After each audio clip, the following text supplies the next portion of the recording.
Hi, everyone, and welcome to this exclusive masterclass session. And I'm so excited to introduce you to our guest, Shona Sharma. Shona is a success coach. She helps women leaders create and live a life they love. Her mission is to help as many people free themselves to live their life purpose by releasing their resistance. She does this by partnering with clients through her one-on-one coaching, group coaching, courses, events, and retreats. She's been coaching for over 5 years now and has a master's degree in psychology. And when she's not working with clients, she's out in nature or traveling. Shona, thank you so much for being here. Thank you for having me. It's such a pleasure and an honor. Wonderful. So on your journey of learning different modalities and coaching people, when it comes to relationship and anxiety, can you share with us what works, what doesn't work? What did you learn? Yes, that is a great question because there is a lot of information available. Because I actually started my career, I did this really for myself.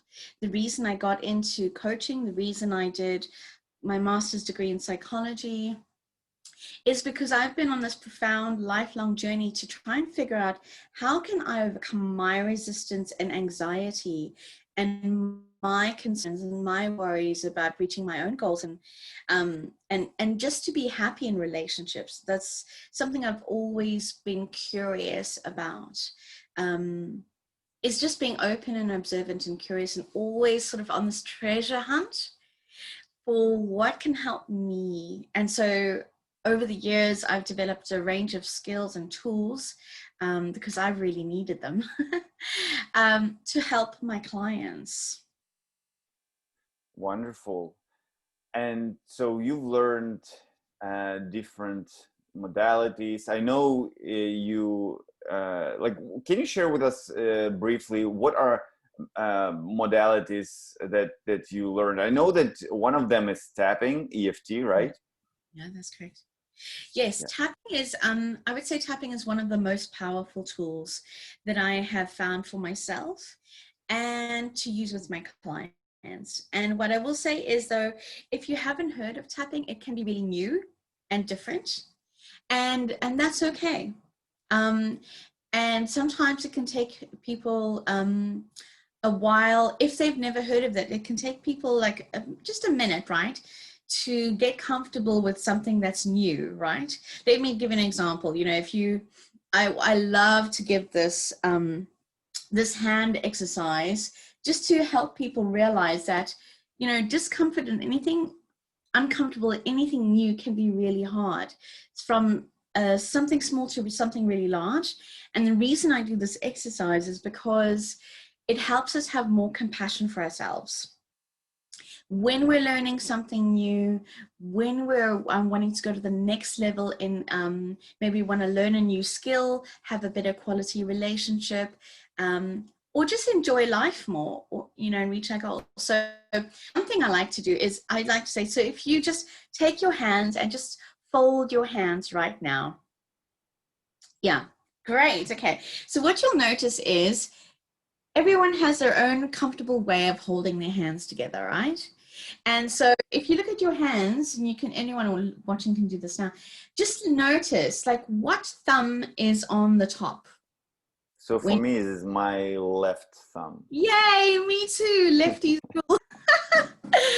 Okay, so now what I want you to do is release the grip on your hands and then place your hands, now make sure that the right thumb is on top. Yeah. Okay, and if the right thumb was on top in the beginning, make sure it was the opposite. And just notice how comfortable is that, Sergey? It's not.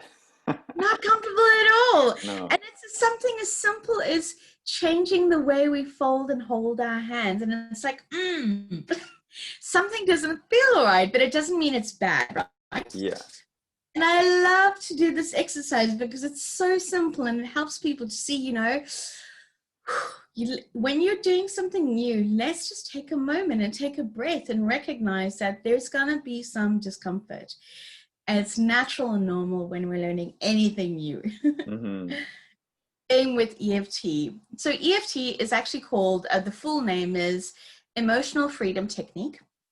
EFT for short, and some people just call it tapping because you're literally tapping on the body. And what I love about tapping is it's been clinically shown to turn off your fight flight mechanism. And this is so powerful because, you know, Sergey, when we are triggered or upset or we start to feel emotional in any way, even if it's something small, it doesn't even have to be something really big, like a pandemic, we can have our nervous system gets triggered, Mm-hmm. and we go to fight flight mechanism, which is our self-protective mode, our survival mode. And as you know very well, Sergey, as we know, whenever we're in that mode, we're not acting from the best of who we are, and we're not able to make the best decisions and Mm-hmm. choices for our lives.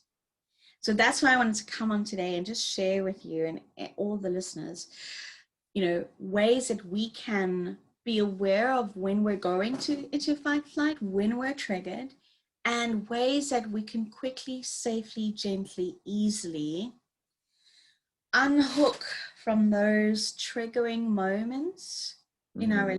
relationships, in our daily lives, and really give ourselves a chance to live our best lives. Right. Yeah.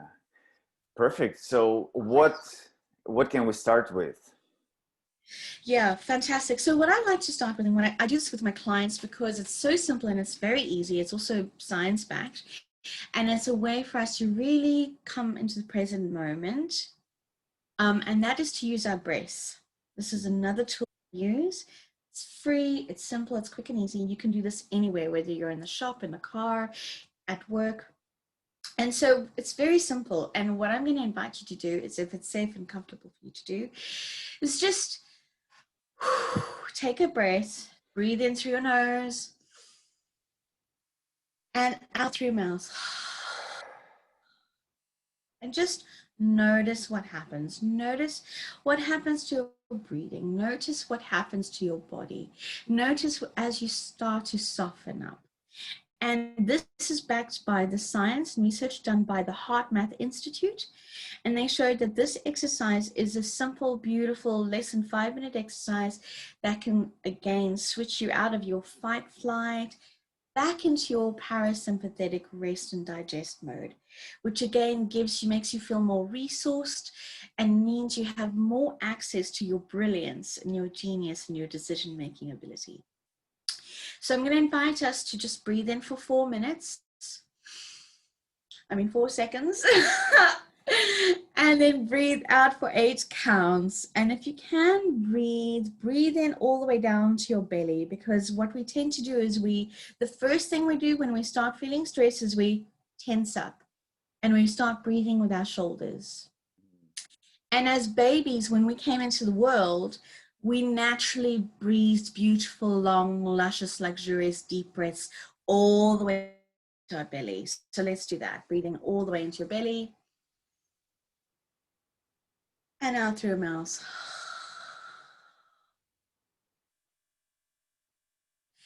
And you can breathe out with a lovely sigh too. That helps. Breathing in through your nose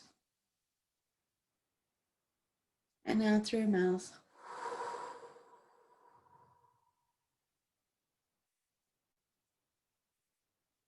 And really squeezing all the breath out at the end. And let's breathe in twice more again. Breathing in through your nose.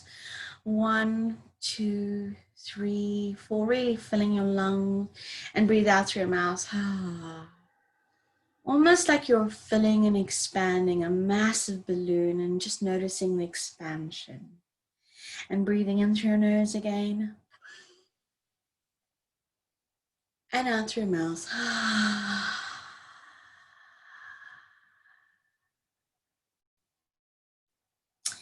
And, if you're sitting or standing, just really noticing your feet firmly on the floor.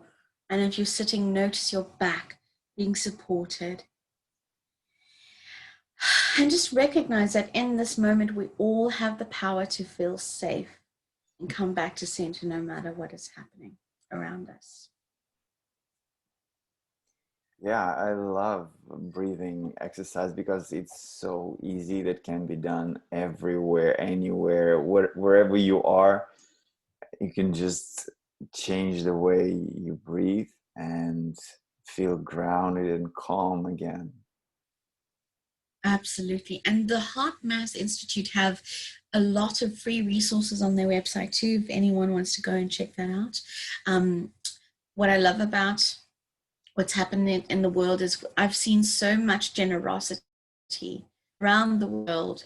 People everywhere, you know, from service-based businesses to product-based businesses, people all over the world who are opening their hearts and their offerings and just supporting people right now. So this is an amazing opportunity to be really supported. And also this is a great example, Sergey, you're doing this and you're offering and hosting this amazing event for people to get really resourced. And I so appreciate you and I want to acknowledge you for that. Thank you, Shona. I appreciate that. You're welcome. Yeah, so This is another thing we can do to switch into a more expansive perspective is absolutely always take care of your needs. And, you know, like they say on the airplanes, put your own oxygen mask on before you help anyone else. And again, it's all science that when we can switch our focus to a wider lens and focus on, ask yourself the question, who can I help? Who can I support? And it doesn't have to cost anything.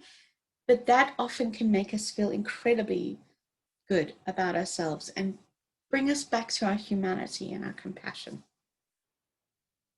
Mm-hmm.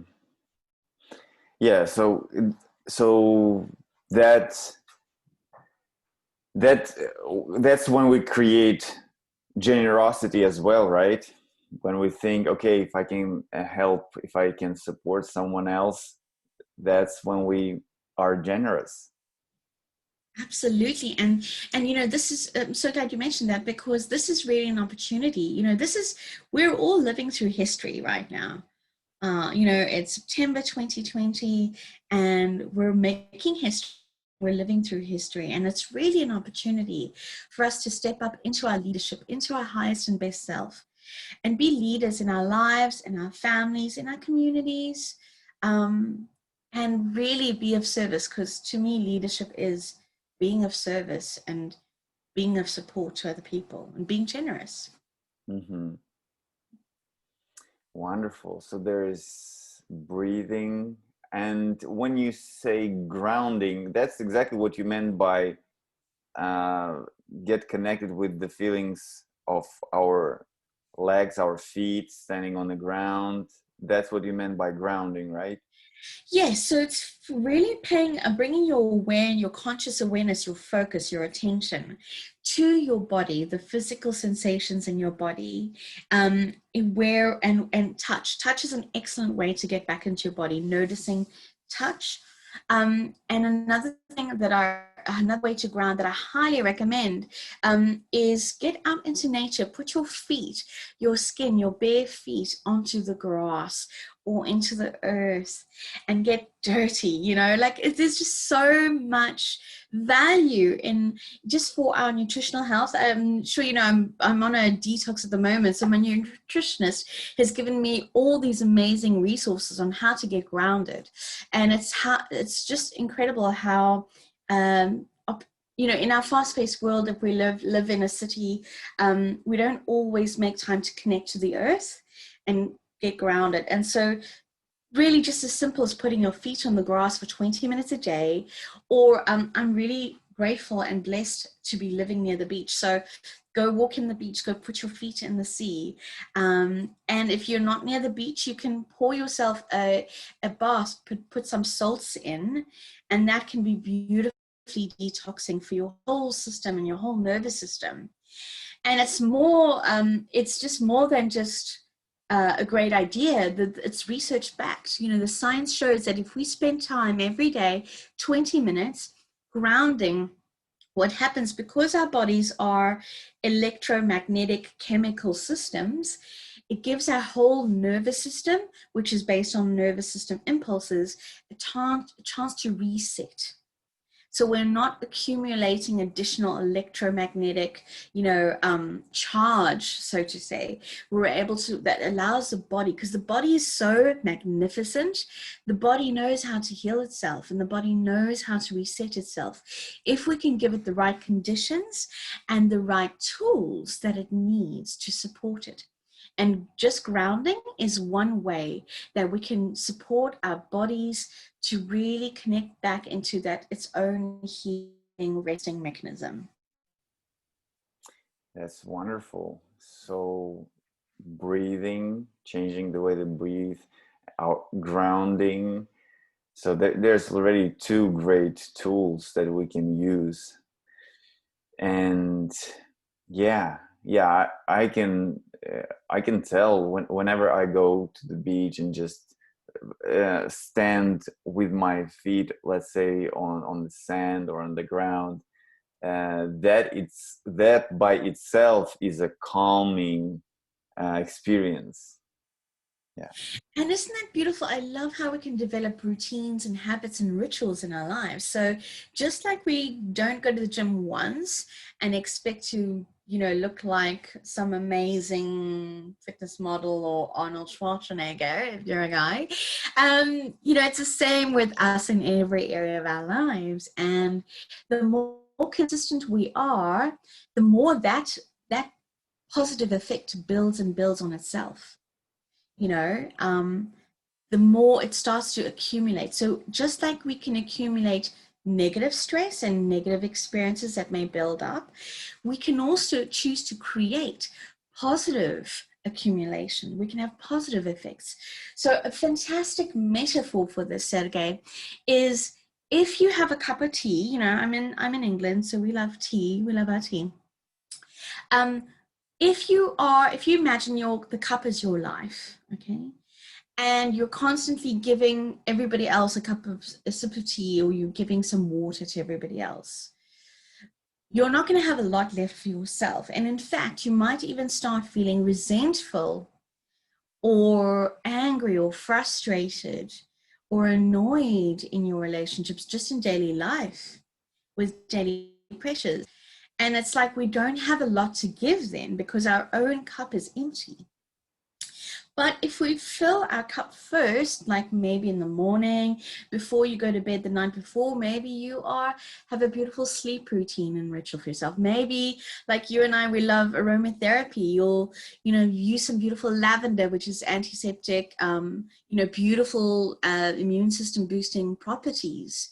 And maybe you'll light a candle or do a meditation, or you make sure you get beautiful 8 quality hours of sleep and drink clean, healthy water. And then you wake up and you feel energized and you feel like, yes, this is my life. And then you'll do things in the morning to energize yourself. And it might be, again, journaling, meditating, just being in solitude and silence. If you have a faith practice, engaging in a faith practice, and setting your intention for the day. And instead of feeling like you're on a little boat being tossed about on the waves of the sea in the great ocean, you can be the ocean.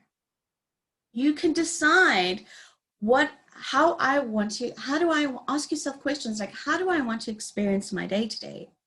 How do I want to show up? What do I want to experience? What do I want to give?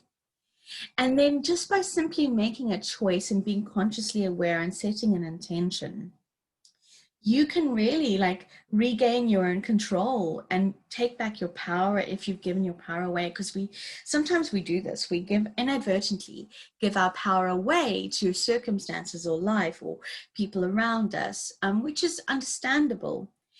And I want to encourage us that we can always take that back by simply shifting our awareness and focus and bringing it back to, what is my choice?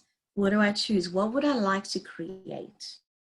And so when we engage in all sorts of self-care practices like these, we really then fill our cup, and then we're not giving other people the dregs of the cup of what we have left over, and then, you know, the leftover for us.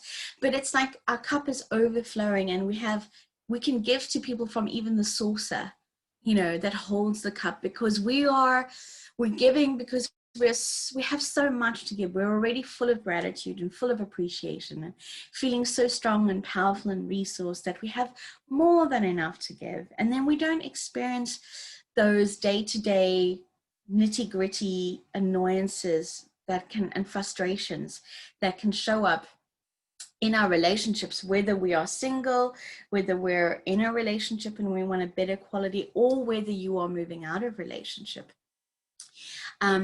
And in addition to that, in addition to feeling like you're the ocean and you have so much to give and you feel good about yourself and your quality of relationships are better, in addition to that, you're actually able then to make great choices.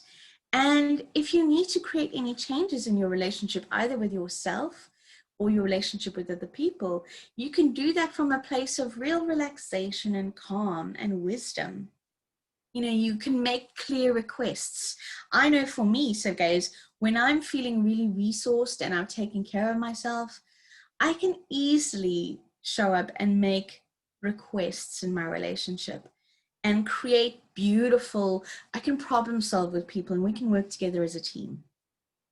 But if I'm feeling like unhappy or upset or I'm triggered and I know I'm in my self-protective mode, I just know that it doesn't create great outcomes. I'm not showing up as my best then. And that tends to bring out the worst in other people too, you know, because we absolutely have an impact on the people around us. And so these are so many ways that we can support ourselves to have amazing relationships. Yeah, that's wonderful.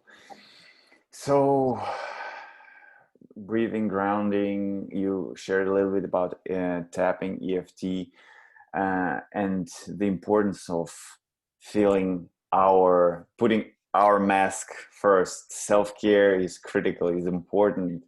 And yeah, so are there any other techniques or, I don't know, tools that you can share with us?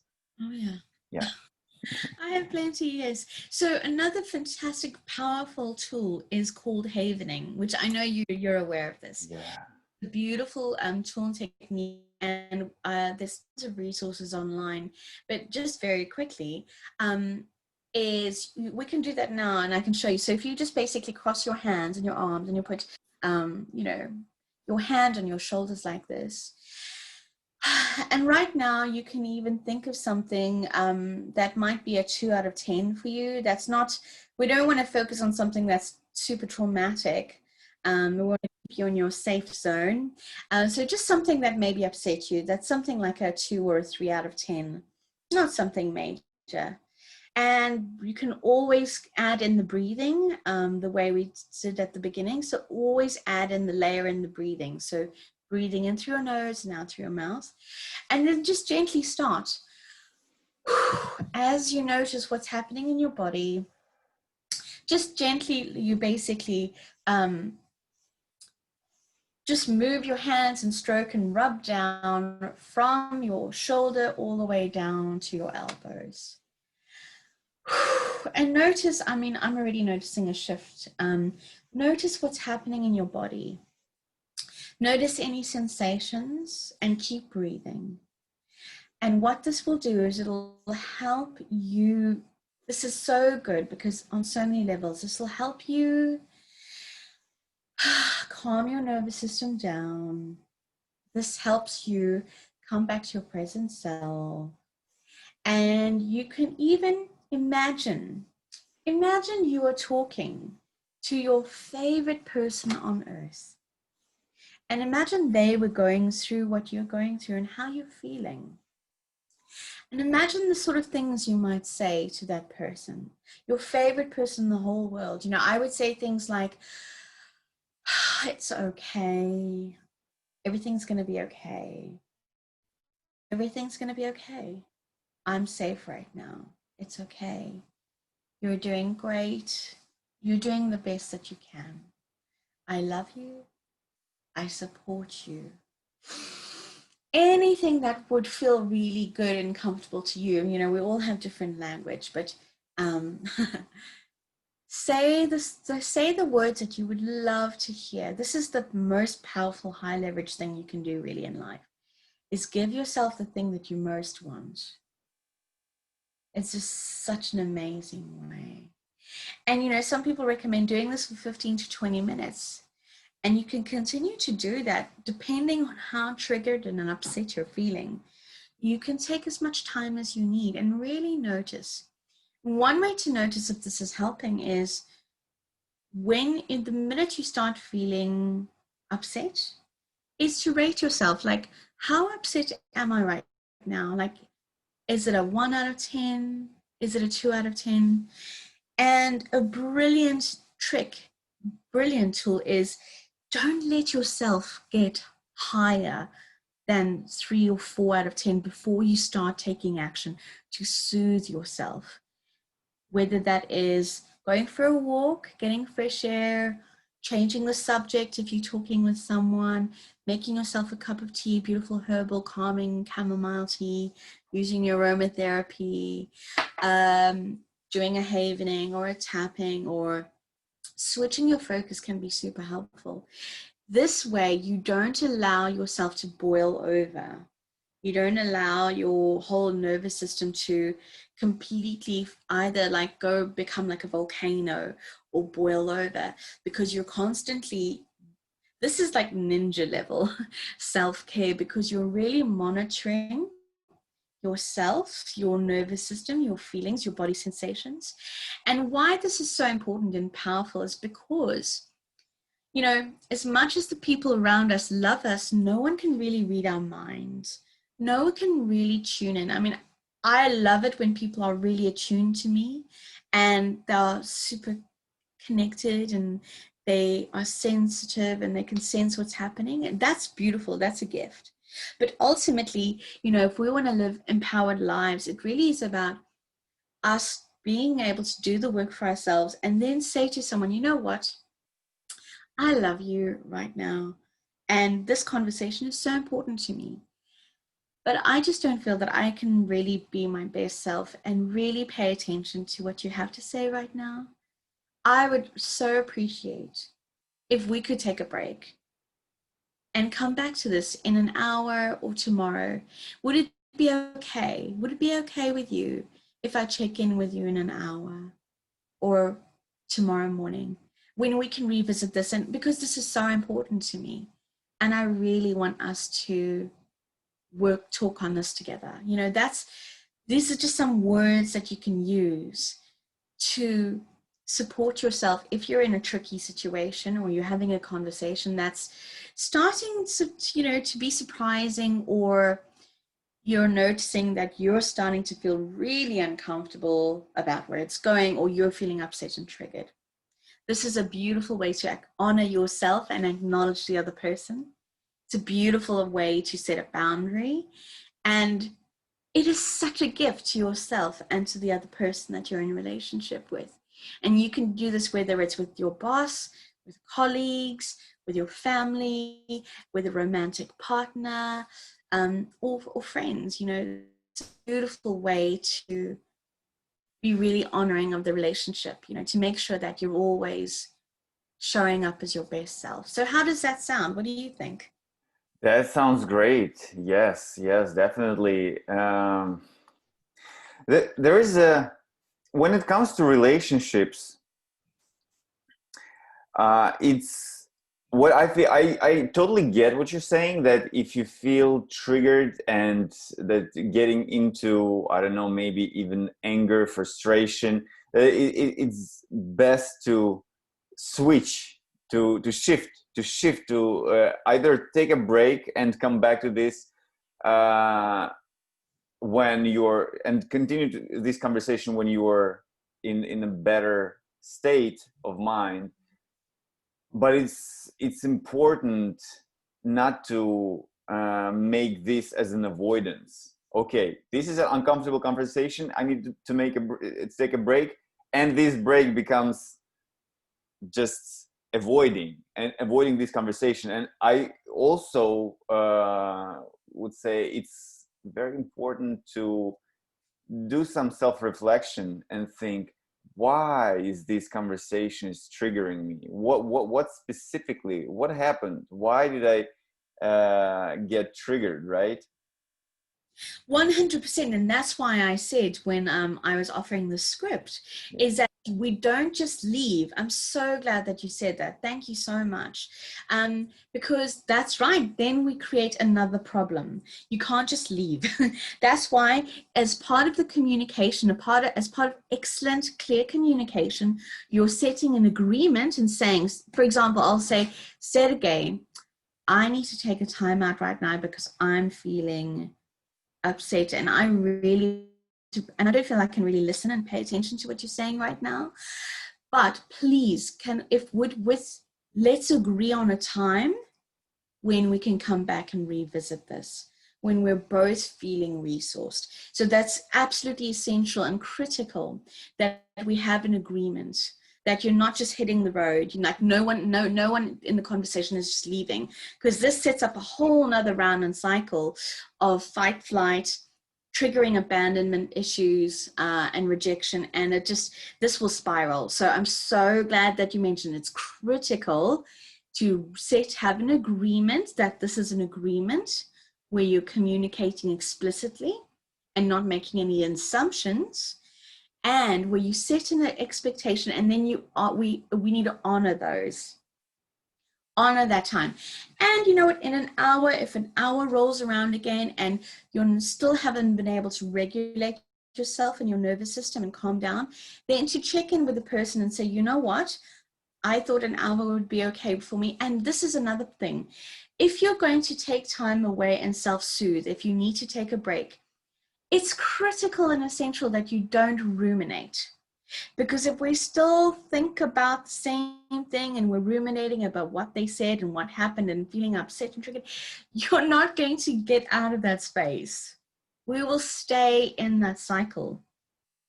So this is so important.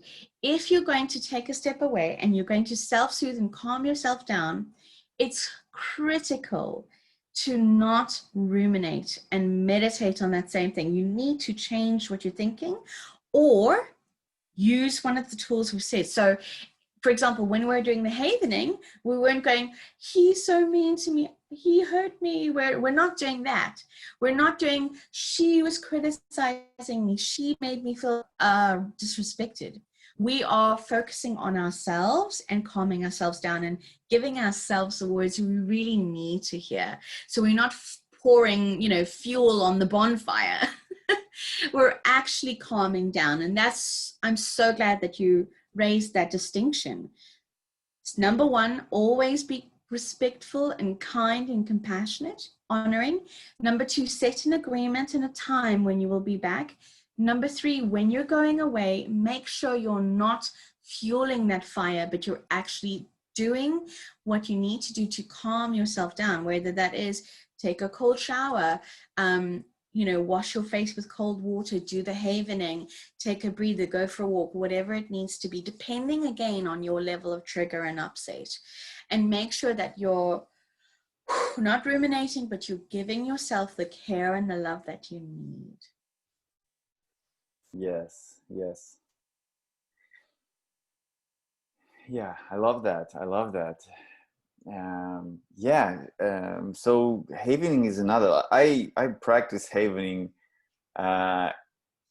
if not every day. Sometimes I do it every day, but at least once, like every 3-4 days, when I feel just even at the end of the day, when feeling bad about whatever happened, to just go through this self-soothing process, and it always works.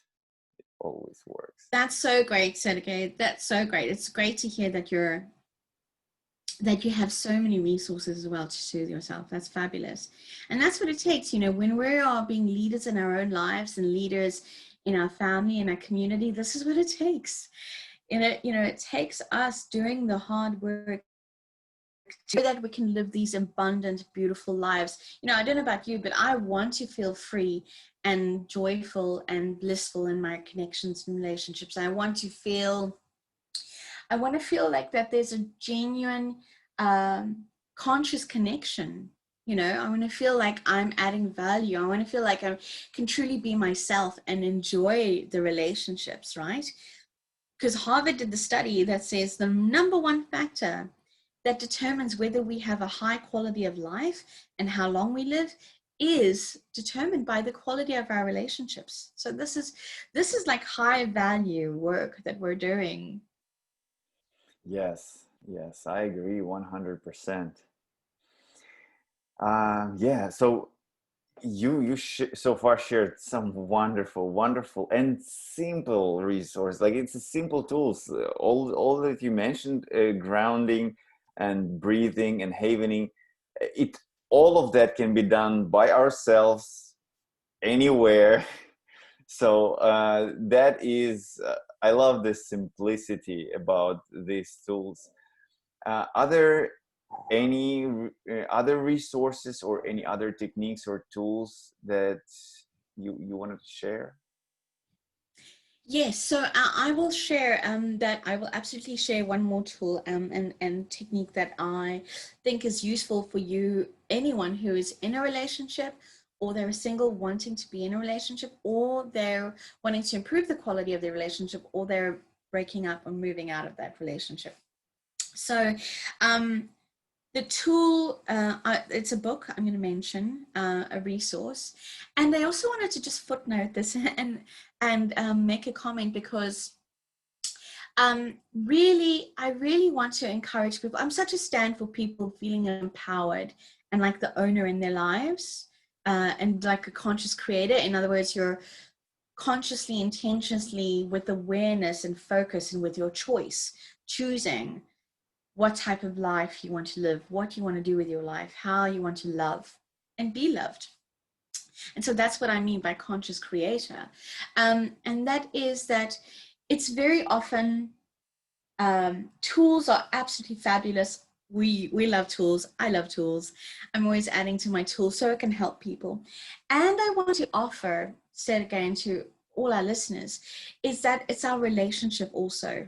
It's our relation, the highest, most powerful tool and the highest leverage that we have to make any change in our lives is our relationship with ourselves and our relationship even to the tools. Let me give you an example.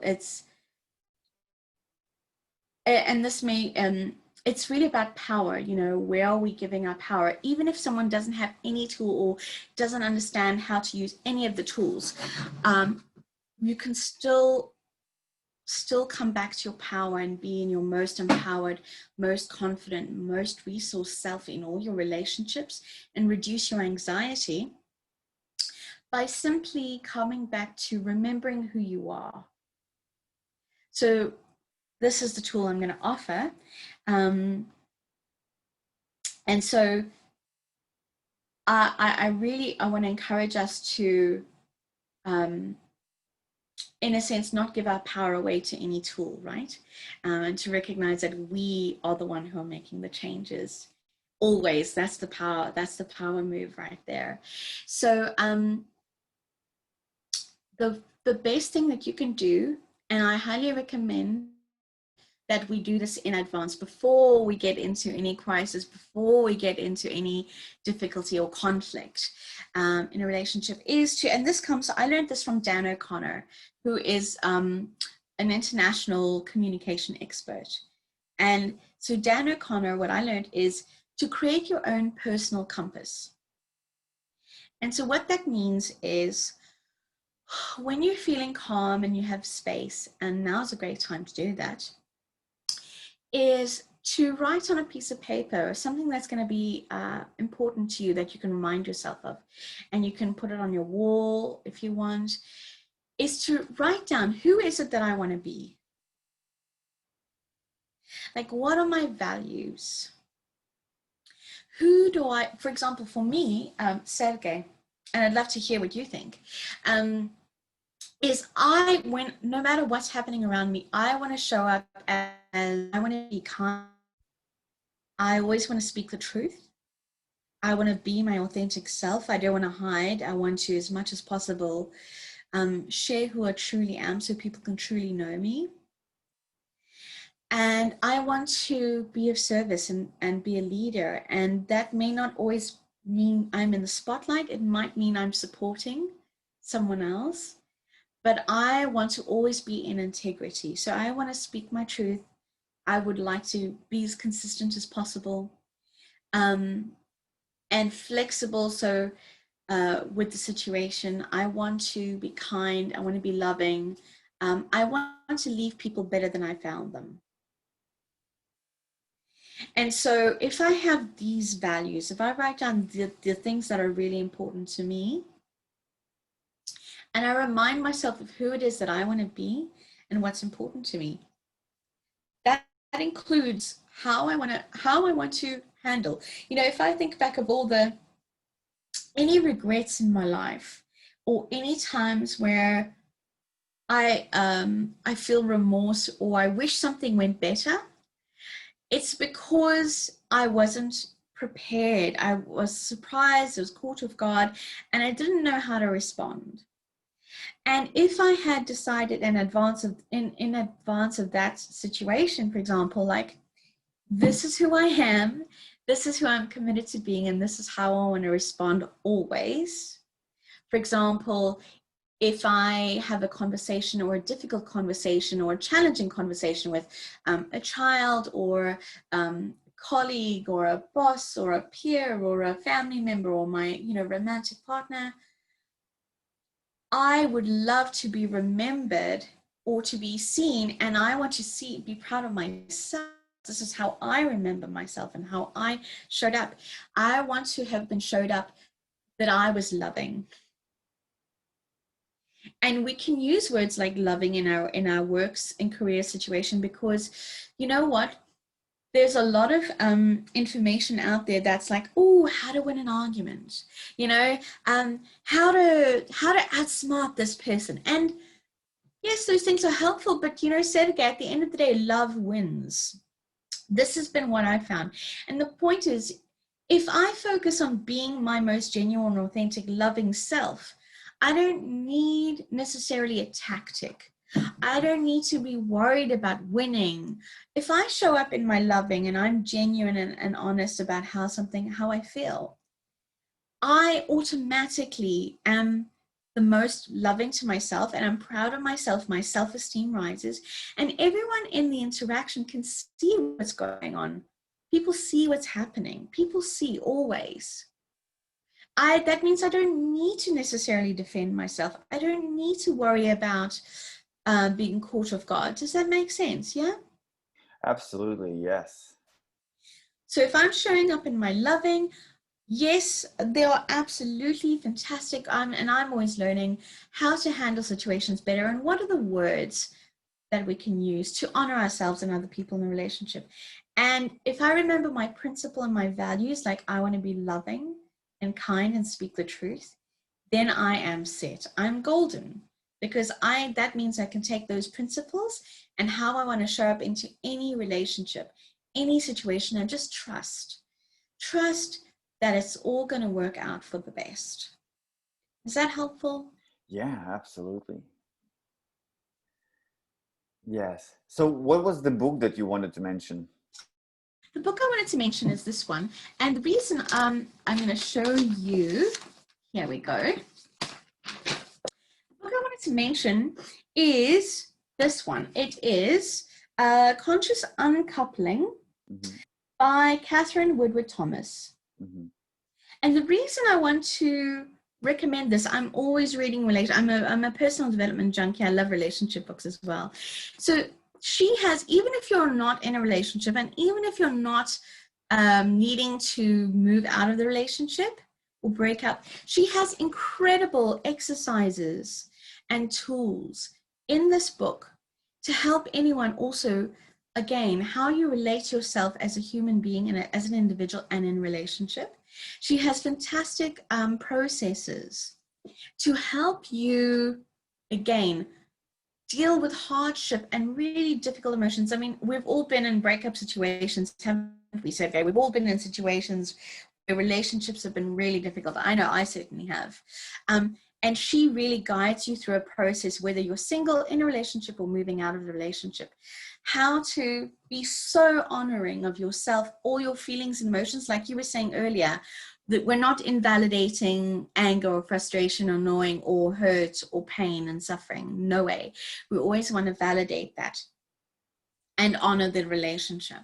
And so that's why I highly recommend that book. Is she has some beautiful meditations and beautiful processes to help you come back to center and really feel safe.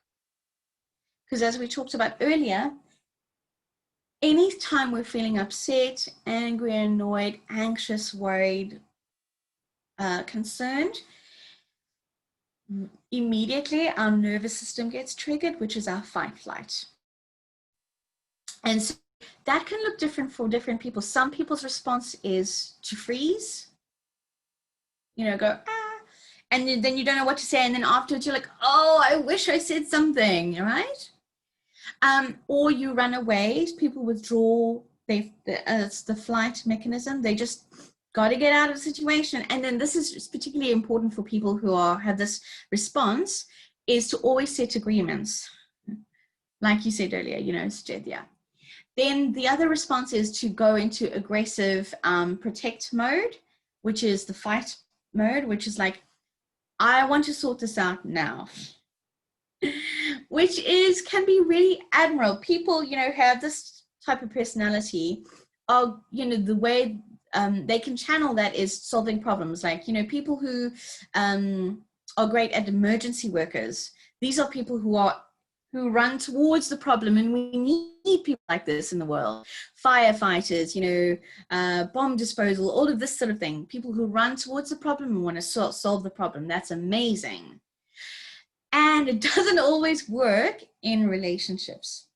So if someone who has this mechanism, you want to always be honoring and recognize that while you want to solve the problem, and that's absolutely important, now may not be the best time to do that. You want to, because when we go into this mode, we get tunnel vision and we don't really see the whole picture. And then the other response is to fawn. And so if you're a people pleaser, this is not great, because it means that you're always compromising and sacrificing and taking too much responsibility. I know I've done that in the past. Like, you'll sacrifice your needs in order to make the relationship work because you value the connection over your own needs. And so while that may have been a useful strategy in the past, people pleasing you don't feel good afterwards. You're racked by guilt and shame. And people pleasing means you're not able to set clear, healthy boundaries that is honoring to yourself and the other person. So this is another mechanism. So yeah, it's fight, flight, freeze, and then flop. Then some people just need to go to bed and sleep and take care of themselves. So it's important to remember that your fight, flight response will probably be different to someone else, and you'll probably think yours is better. And recognize all of these responses are equally valid, and because they are literally survival mechanisms, it's hardwired, and so we really need to have so much compassion for ourselves and other people. It's literally the only thing they can do in that moment, literally. Yeah, so just want to say that as an invitation to greater self-awareness and greater compassion. Perfect. Okay, wonderful. So just to summarize, we've covered breathing, grounding, havening, and aromatherapy, and filling our cup first, taking care of ourselves, always remembering of having a focus of who we really are, right? And also always remembering that if we're not in our best mental state when we're, let's say, in the important conversation with our significant other, our partner, that sometimes it is best to take a break, to recharge, re-energize ourselves, and come back to this conversation when we're in our best mental state.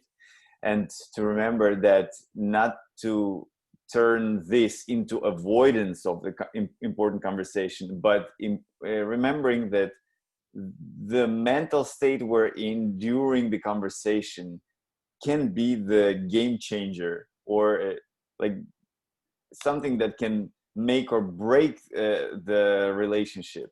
It's very important. So I love that. And conscious uncoupling book that you mentioned, because I didn't read this book yet, so I always thought it's only for those couple that want to basically going through separation, through divorce, and that's how to consciously uncouple. And you said that it's not only for that, it can be used even for couples within their relationship who are taking their relationship to the next level. So that was super important. Yeah. That's so great. That's fantastic. Yes. And tapping as well. Yeah, and obviously always coming back to breathing and making sure that we are in our power center. Right. So other than all of that, is there anything else that you wanted to talk about, or basically that was everything that you wanted to cover?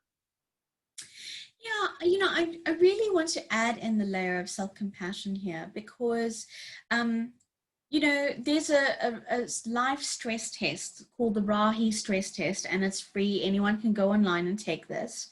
And basically what this does is it shows you where you are at the moment. It's sometimes really good to get a check-in point. Like, you might go to the GP, your doctor, your physician, and you might check in and just say, well, like, where am I with my health? If you're going anywhere on the map, you need to know where your starting point is. And so in order to boost your resilience and the quality of your relationships, it's always good to check in with yourself. Like, how am I doing? And so this is one of the ways you can do that. And by doing the Rahi life stress test, you can check in and just take stock, take stock and see, like, what's been going on for me? What have I been dealing with the purpose of showing yourself even greater self-love and self-compassion, because we can never love anybody else more than we love ourselves, truly. And so that's why, I'll just say, when I was a young child, my dad, I would be really upset. And I've gone on this journey to learn how to really have emotional resilience and take care of my emotions. And my dad would say things like, happiness isn't an inside job.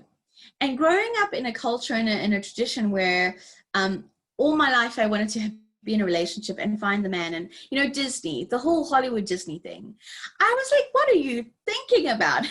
Like, I really didn't understand what he was talking about. I was young. I was so young, like, I don't know, 11 or something. And he would tell me that things like happiness is an inside job. And I think, like, it just never made sense to me, and be like, what are you talking about? Huh? But, after going on this journey, why I'm saying this is because really once I got it. I understood how my relationship and with myself impacts my relationship directly to other people. So if I'm feeling low self-esteem, if I'm feeling not confident, if I'm not feeling good about my body, if I'm not feeling good about how I'm showing up in the world, and if I'm being in integrity, no one else can really make me feel any better, really. Other people, they might give me love, but I won't be able to really receive that on a deep level, because I'm not allowing that, and I'm not giving that to myself, because fundamentally I'm judging myself, I'm being critical of myself, and I don't have a great relationship with myself. Some of us would say things to ourselves we would never in a million years say to our best friend or to a 2-year-old we love and adore, right? And really it comes back to the relationship. Do a spring clean, do a check-in, do the life test, the stress test. Really check in, like, what thoughts am I allowing to live in my mental real estate? What feelings am I feeling on a consistent day-to-day basis? When I wake up in the morning, how is my mood? Am I consistently feeling low energy? And the reason we do this inquiry is to say, you know what can I do about this? Not for judgment, to say, oh, I should be better, I could be better, but really to encourage greater self-love and self-awareness. Make sure that you are getting checked and you go to your GP and your physical health is good.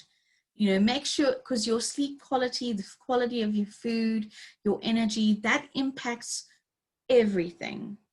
We always, I learned from my mentor, a psychologist, Dr. Robbie Sengera, and he said, any good therapist, psychologist, person will always start with the body. Always start with the body, because that is your access point. You always have your body. You can always touch in and tune in to see how you're feeling. And once you do a check-in and see, okay, how is my stress? What have I been going through in the last 6 months to a year? That gives you awareness, and go, oh my gosh, wow. Let's just take a moment. Like, if I was watching a movie about someone going through what I've gone through, I might cry. I might have some real compassion. I'd feel for them. I'd care for them. I wouldn't be harsh and critical and judgmental, right? And we want to really take all that care and love and turn that in on ourselves. Because once we can improve the relationship we have with ourselves, which is the most important relationship, this will naturally flow out into the quality of relationship we're able to have with other people. What do you think, Sergey? Yeah, I totally agree. And especially for us, for coaches, it's who practice coaching others.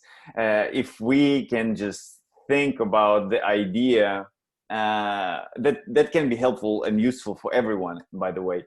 What if we were to coach ourselves on the some issue that are worrying about? What would we say to ourselves? Or what if that was like another person but with the same issue? How would you help another one who's dealing with the same issue? Because it's just the way our brain works, probably, and that very often it's easy or much easier to help someone else than to think, oh, how do I help myself? So yeah, that's why in the beginning of our call you mentioned, what if you just think who I can support? When we switch our attention to outside of ourselves, not to focusing on ourselves, but who I can support, who I can just help or support, it just switches our focus, and it's easier to for some people. Maybe for someone it's like the same way, but for me, I know when I switch my focus, switch my attention to how can I support someone else, it's easy to shift. Absolutely. And I love that you say, different things for different people, because this is so important, Sergey, is that, if you as the listener have to decide and know, who am I? And like you said earlier, we don't want to use anything to avoid what we need to deal with and face. So for me, in the past, you usually have a spectrum. So some people will be more on the empathic, thinking about others automatically side of the scale, and you're constantly like give, thinking about that person, trying to intuit what they're feeling and thinking and how to react and how to serve. And you will have people on the other end of the spectrum who their first response and thought, and we need all types of people who are more self-attuned, who are more individualistic, and who are more like focused on themselves. And so what I would say to this is, if you're the type of person who is more individualistic, yes, and you're constantly thinking about yourself and what you're going through, and then it might be really useful to shift and go, you know what, let me focus on other people, let me get a wide angle lens, let me think. And especially if we get stuck in this like ruminating thought pattern, which we can tend to do, and that doesn't take us anywhere, right? It's like Corrie ten Boom said, worry is like a rocking chair. It gives you something to do, but it doesn't take you anywhere. And so if you get stuck in this loop, this is a fantastic way to go, okay, I've done my havening, I've taken care of myself, I'm going to self-soothe, and then let me switch focus. Who is around me? Who can I help and serve? Because this gives you the incredible hit of dopamine, all the feel-good longevity hormones. So being helpful to other people is actually good for your longevity. This is backed by the science. When we feel emotions like gratitude and appreciation and creativity, it actually releases a whole range of fantastic, helpful, health benefiting and boosting, immune boosting hormones. So that's when we can switch and think, okay, who can help?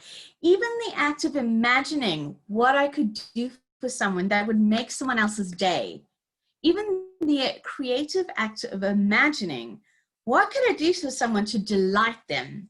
Even that releases all these feel-good hormones and chemicals that gives you feel-good boost and makes you live longer. So it's a win-win situation. And if you're on the other end of the spectrum, I would say, and you're always constantly first focusing on other people and your needs are last on the priority list, for this type of person, for you, I'm going to say, rather than first go into, okay, who else can I support, as a way to avoiding the uncomfortable feelings that you might be having and discomfort, for you, I'm going to really recommend everything we've talked about in today's call.